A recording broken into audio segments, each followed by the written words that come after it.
اور جب ہم کو اللہ نے سیدھا رستہ دکھا دیا تو کیا ہم الٹے پاؤں پھر جائیں؟ پھر تو ہماری ایسی مثال ہو جیسے کسی کو جنات نے جنگل میں بھلا دیا ہو اور وہ حیران ہو رہا ہو، اور اس کے کچھ رفیق ہوں جو اس کو رستے کی طرف بلائیں کہ ہمارے پاس چلا۔ کہہ دو کہ رستہ تو وہی ہے جو اللہ نے بتایا ہے، اور ہمیں تو یہ حکم ملا ہے کہ ہم اللہ رب العالمین کے فرما بردار بنیں، اور یہ بھی کہ نماز پڑھتے رہو اور اس سے ڈرتے رہو، اور وہی تو ہے جس کے پاس تم جمع کیے جاؤ گے،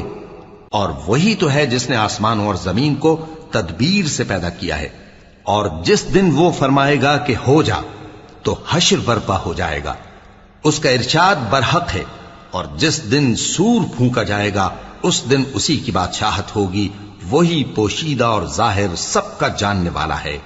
اور وہی دانا ہے، خبردار ہے۔ اور وہ وقت بھی یاد کرنے کے لائق ہے جب